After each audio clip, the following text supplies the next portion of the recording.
새로운 인물이 등장했습니다. 정란의 멤버였지만 실종됐던 최희재, 예상대로 최도일의 아버지였죠.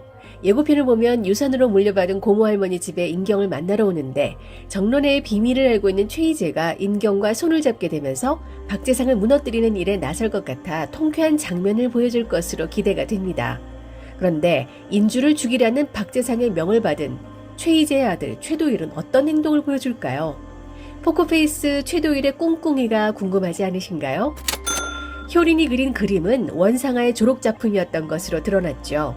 양향숙과 진화영의 현장은 원상아의 연극학교 졸업작품과 같은 모습입니다. 이렇게 현장이 똑같은 게 우연의 일치일까요? 정말 원상아가 죽인 걸까요? 아니면 죽은 것처럼 보이도록 한 걸까요? 진화영이 가짜 5인주로 싱가포르에 나타난 것처럼 보여서 경악하게 만들었죠. 과연 진화영은 살아있는 것인지, 이게 다 원상아의 빅피처인지 시청자를 헷갈리게 만들고 있습니다. 오해석을 죽인 집사는 또 누구의 청부를 받은 걸까요? 오해석의 진범을 잡았지만 지시를 내린 자는 박재상인지 원상아인지도 혼란스럽게 만들어서 마지막까지 최종 빌런을 두고 왈가왈부하게 될 것 같은데요.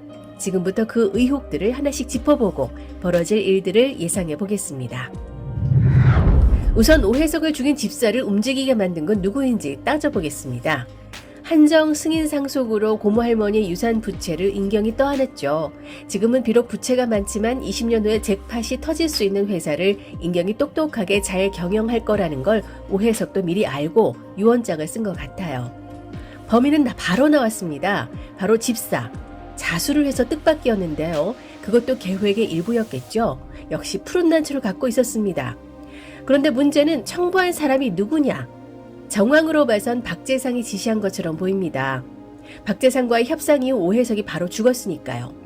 그런데 박재상은 오해석의 존재를 병원에서 아는 척하기 전까지는 몰랐고 자신이 그동안 왜 몰랐는지도 의아해했죠. 오해석은 원기선 장군이 아꼈기 때문에 몰랐을 거라는 말을 했습니다. 그런데 오해석을 죽인 집사는 부동산 파멸론자로 이미 2년 전부터 오해석의 집에 들어와 있었죠. 그리고 오해석을 없앨 것을 계획하고 있었다는 것도 영상에 남겼습니다. 그러니까 이미 2년 전에 오해석을 죽일 생각이 있었다는 거죠. 게다가 최도일이 고 실장에게 인주는 건드리지 말라고 했는데 왜 그랬냐고 하자 고 실장 자신도 정말 모르는 일이라고 얘기합니다. 그렇다면 누가 지시를 한 걸까요? 집사는 영상을 통해 저 높이 있는 분께서는 이미 계획을 이해한다고 얘기합니다. 높이 있는 분이라면 교주와 같은 원기선 장군일 텐데요. 그렇다면 원기선 장군의 딸 원상아가 지시한 걸까요? 그런데 원상아에게 오해석에 대한 기억이 나쁘지 않습니다.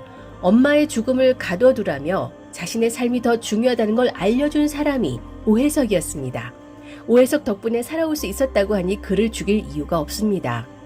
지난해까지만 해도 2층에서 원상아가 오해석을 불안하게 내려다봤을 땐 집안의 비밀을 알고 있어서 처리해야 하나 불안해한 줄 알았는데 7회 영상을 보니 박재상의 눈에 띄게 돼 이제부터 오해석이 위험해질까봐 걱정하는 눈빛으로 해석해 볼 수도 있겠더라고요.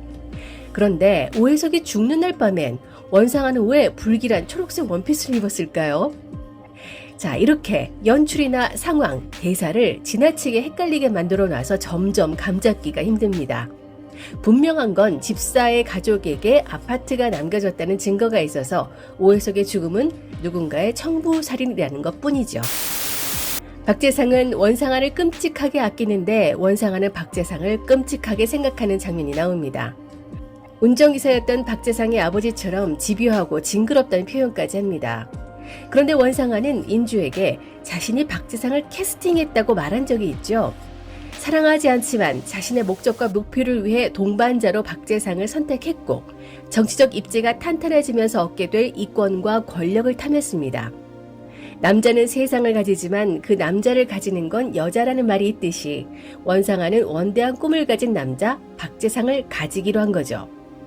박재상 역시 미천한 신분에서 원상아의 남편으로 어울리는 남자가 되고 싶어서 적들을 물리치고 새 친구를 만들며 노력해왔다고 얘기합니다. 그 말이 굉장히 중요하게 들립니다.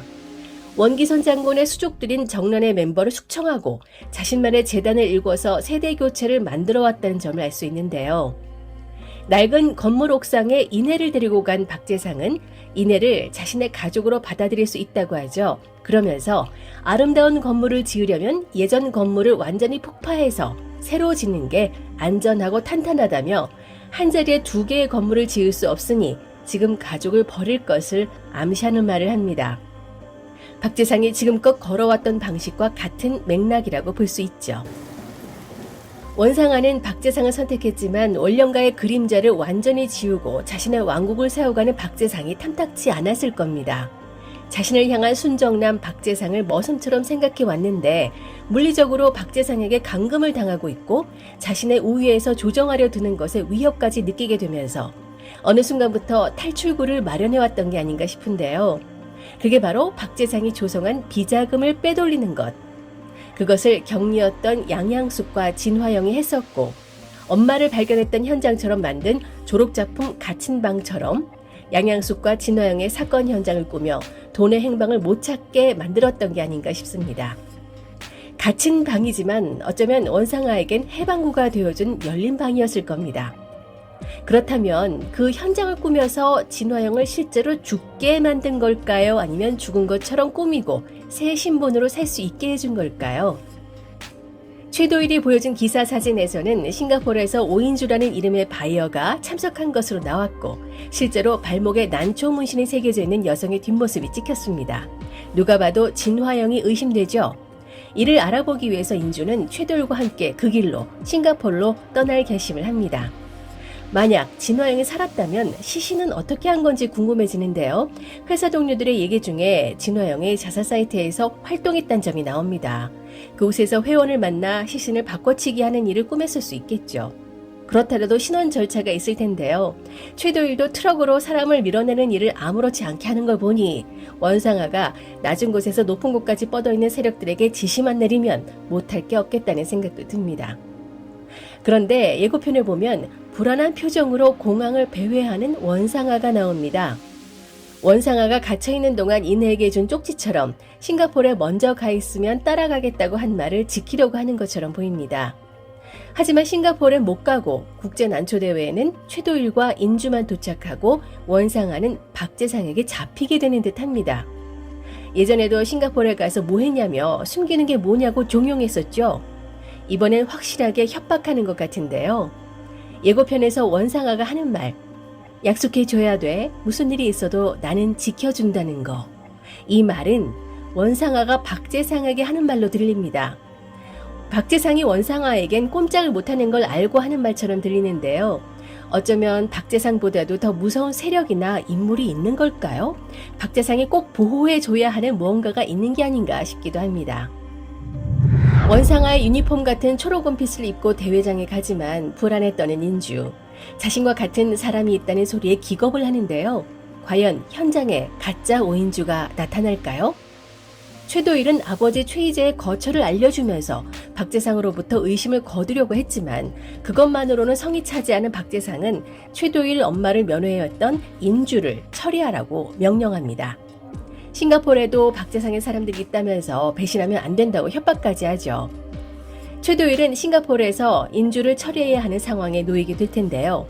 만약 가짜 오인주가 나타나면 그 오인주를 죽은 것처럼 위장해서 일단 시간을 벌지 않을까 싶습니다. 그런데 그 가짜 오인주가 진화영일지 아닐지는 두고 봐야겠네요. 싱가포르에서는 최도일이 인주와 협력하는 동안 국내에서는 최도일의 아버지 최희재와 인경이 뜻을 모을 것으로 보이는데요. 최희재는 비범한 인물입니다. 노장이지만 미군이 키웠다는 특수부대 출신의 대단한 스나이퍼였다죠. 갑자기 액션 영화를 보는 것처럼 장검을 든 킬러들이 나오고 기다렸다는 듯 집을 폭파시켜버리는 최희재. 이 사람이 정난호의 숨겨진 이야기를 드러내고 세자매를 지켜주면서 상대를 압박해 정신 못 차리게 해줄 것 같습니다. 아들 최도일에게는 엄마의 무죄와 진범을 밝힐 수 있는 범행도구, 망치를 남겨줬죠. 바로 진범인 박재상의 아버지 박일복의 범행도구인데요. 최희재는 박일복보다 그의 아들 박재상에게 원한이 있습니다. 사람들이 다 보는 앞에서 죽일 거라고 하죠. 오해석의 말대로 박일복은 고통 없이 깔끔하게 일 처리했다는 걸 보면 박일복은 어쩔 수 없이 원기선 장군의 명령에 따른 것인데 그 박일복을 죽게 만든 아들 박재상이 더 악질이어서 장군보다 더한 악행을 저지르며 대통령까지 넘보는 걸 용납하지 않을 모양입니다. 노장의 활약도 기대해 봅니다. 위험한 돈 세탁 현장의 인주와 적진에서 언더커버를 해줄 인해, 작전을 짜는 인경이 어떤 반격을 할지 이제부터 눈 똑바로 뜨고 지켜봐야겠습니다. 작은 아씨들 8화에서 뵐게요. 지금까지 윤작자였습니다. 구독, 좋아요, 공유 부탁드립니다.